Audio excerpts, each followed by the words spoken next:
Hey, what's up, cats and kittens? And shout out to all my cerebralites. It's me, the Cerebral Diva, back with another episode of In the Loop.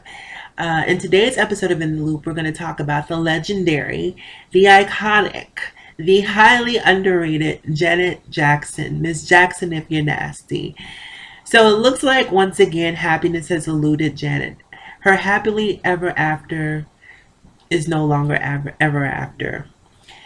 Janet has been married now for 6 years to Wissam Almana. I believe he's from Dubai, if I'm not mistaken. They got married quietly about 6 years ago. Something that Janet is sort of known for is having these surreptitious wedding ceremonies and then letting people know long after she's been married, which I actually think is a smart thing to do. So the two of them were married, and most recently, approximately 3 months ago, Janet gave birth to their first child. A second child for Janet, according to what some believe. Why they believe that, I do not know.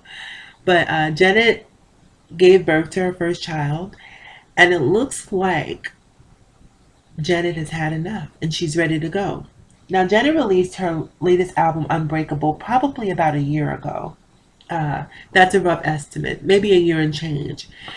Great album, fantastic album.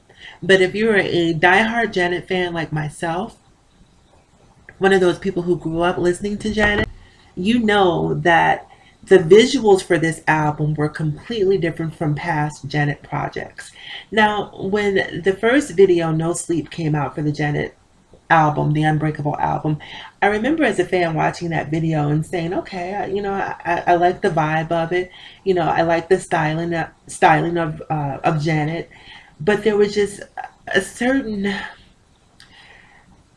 something was missing from Janet. As a Janet fan, you saw that even though she still had that 1,000-watt smile, there was just something that was not quite Janet. Now, for me, I attribute it to Janet, approaching 50, being married, and I believe she's converted to Islam, if I'm not mistaken. So the sexier Janet that we were used to, that we had grown accustomed to, that Janet was not present.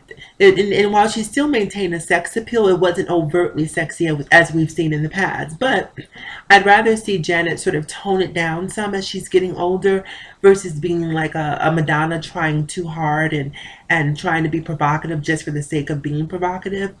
So I was actually kind of appreciative of the fact that she toned down the sexiness, for a more subdued sexy, for something that was a little bit more mature and befitting a woman of her age.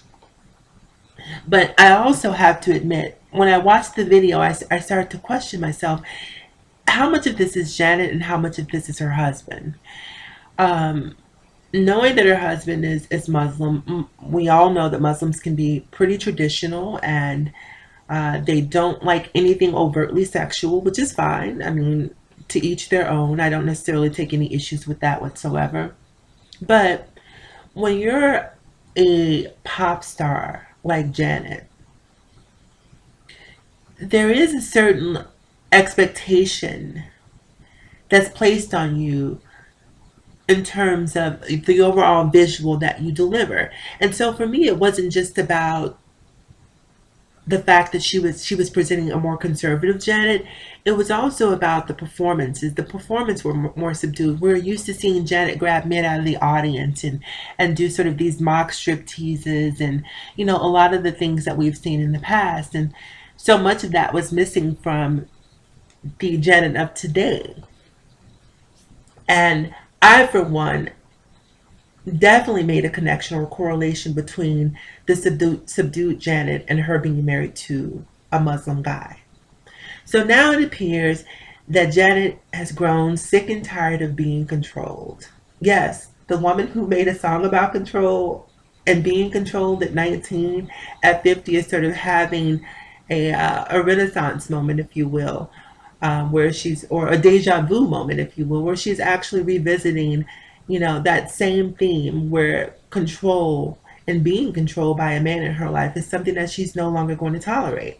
And so I'm going to give Janet a clap for that. I'm excited to see Janet hopefully come back in a way that we've wanted to see her come back. Even though at 50, we all have to admit that the Control days, the Rhythm Nation days, the Janet days, those days have passed. But even though those days have passed, it doesn't mean that Janet still can't be relevant in 2017 and beyond musically.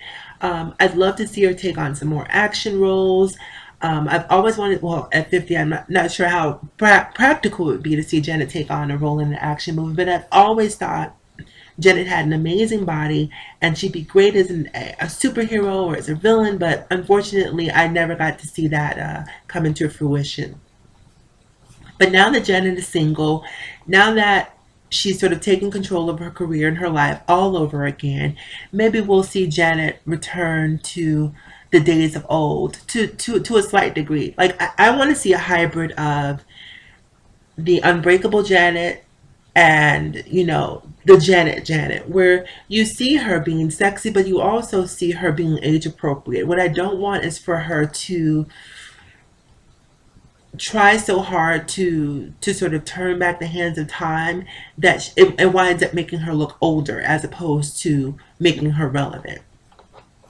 So anyhow, you guys, that's it for In the Loop. We wish Janet the best. We send her all of our love, and hopefully, the two of them may work it out. Who knows what may happen? At this point, I believe it's just a separation. I'm not sure if there's been an official divorce decree filed, but in any case, best of luck to Janet. As always, in closing, you guys, remember to live better, love harder, and think smarter. It's me, the Cerebral Diva. I'm out of here.